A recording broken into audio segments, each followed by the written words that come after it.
ಸೂರ್ಯಕಾಂತಿ. ಅರೆ ಇವಳು ಯಾಕೆ ಬಂದು ಇಲ್ಲಿಗೆ? ಬಾಸ್ ಊಟ ಕೊಡಕ್ ಬಂದಿರ್ಬೇಕು.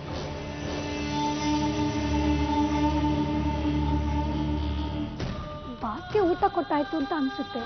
ಮತ್ತೆ ಅಲ್ಲಿ ಯಾಕೆ ಹೋಗ್ತಿದ್ದಾಳೆ? ಆ ಮದ್ದೂರ್ ಮಂಜುನಾಥ ಹೇಳ್ತಾ ಇದ್ನಲ್ಲ, ನಮ್ದು ಜನುಮ ಜನುಮದ ಅನುಬಂಧ ಅಂತ. ಆ ಸಂಬಂಧನ ಇನ್ನು ಗಟ್ಟಿ ಮಾಡ್ಕೊಳಕ್ ಹೋಗ್ತಾ ಇರ್ಬೇಕು.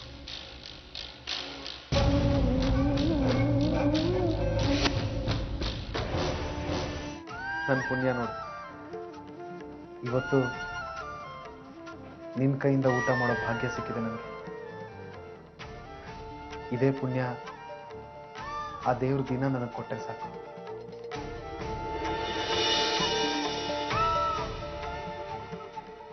ಕಾಂತಿ, ಗೊತ್ತಿದ್ದೋ ಗೊತ್ತಿಲ್ದೇನೋ ನೀನು ಮತ್ತೆ ನಾನಿರೋ ಮನೆಗೆ ವಾಪಸ್ ಬಂದಿದ್ಯಾ.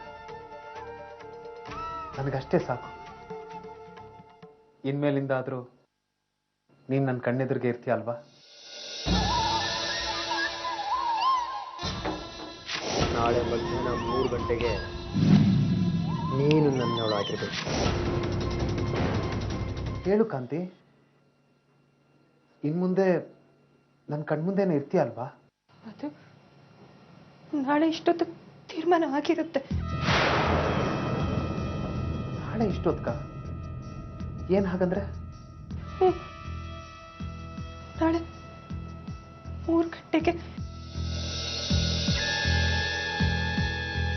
ಇದೇನ್ ಬಾಬು ಅವರೇ, ಇಲ್ಲಿವರೆಗೂ ಬಂದು ಬಾಗ್ಲು ತಟ್ಟೆ ಹಾಗೆ ನಿಂತಿದ್ದೀರಲ್ಲ? ಇದು ನಿಮ್ ಚಿಕ್ಕಪ್ಪನ ಮನೆ, ನಾನು ನಿಮ್ ಫ್ರೆಂಡು. ಇಷ್ಟೊಂದು ಸಂಕೋಚ ಯಾಕೆ? ಬನ್ನಿ ಒಳಗೆ. ಪರವಾಗಿಲ್ಲ ಮಂಜು ಅವರೇ, ಬನ್ನಿ ಇಲ್ಲೇ ಕೂತ್ಕೊಂಡು ಮಾತಾಡೋಣ.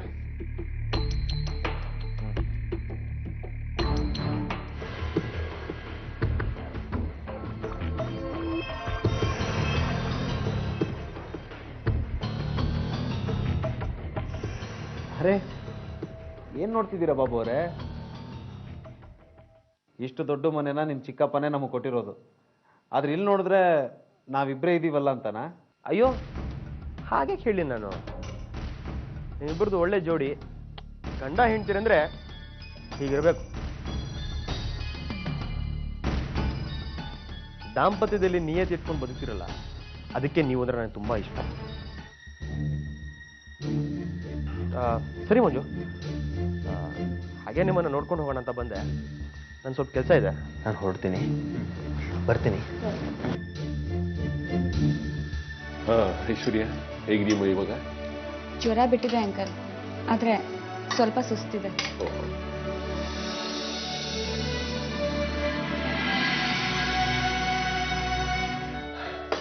ಕಾಂತಿ ನೋಡು, ಗೊಜ್ಜಿದೆಯಲ್ಲ, ಅದು ತಗೊಂಬ ಅಮ್ಮ ಸ್ವಲ್ಪ.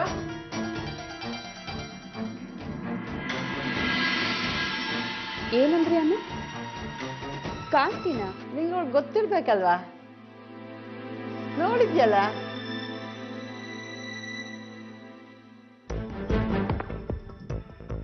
ಗಂಜಿ ತಂದ್ಕೊಟ್ಲಲ್ಲ ಅವಳೆ. ಅವ್ರಾ? ನಂಗೆ ಸರಿಯಾಗಿ ನೋಡಕ್ಕೆ ಆಗ್ಲಿಲ್ಲಮ್ಮ ಅವ್ರನ್ನ. ಜ್ವರ ಅಲ್ವಾ, ನಿದ್ರೆ ಮಂಪುರ್ ಬೇರೆ. ಸರಿ ಬಿಡಿ, ನಾನೇ ಎದ್ದು ಹೋಗಿ ಅವ್ರನ್ನ ನೋಡ್ಕೊಂಡು ಬರ್ತೀನಿ. ಕಾಂತಿ,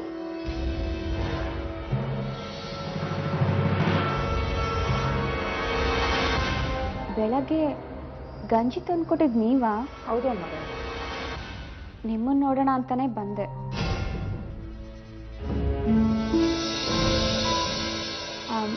ನನ್ನ ಹೆಸರು ಐಶ್ವರ್ಯ ಅಂತ, ಮೇಲಿರ್ತೀನಿ.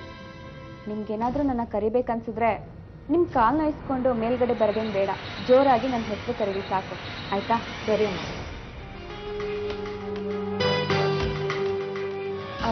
ಸೀತಮ್ಮ, ಮರ್ತೆ ಬಿಟ್ಟಿದ್ದೆ, ಮೇಲ್ಗಡೆ ಬಟ್ಟೆಗಳನ್ನೆಲ್ಲ ಹಾಗೆ ಒಣಗಾಕಿದ್ದೀನಿ. ನಾನು ಹೋಗಿ ತಂದ್ಬಿಡ್ತೀನಿ. ನೀವು ಈ ಕೊಚ್ಚನ ಅವ್ರಿಗೆ ಕೊಟ್ಬಿಡ್ತೀರಾ? ಸರಿ ಕಾಂತಿ.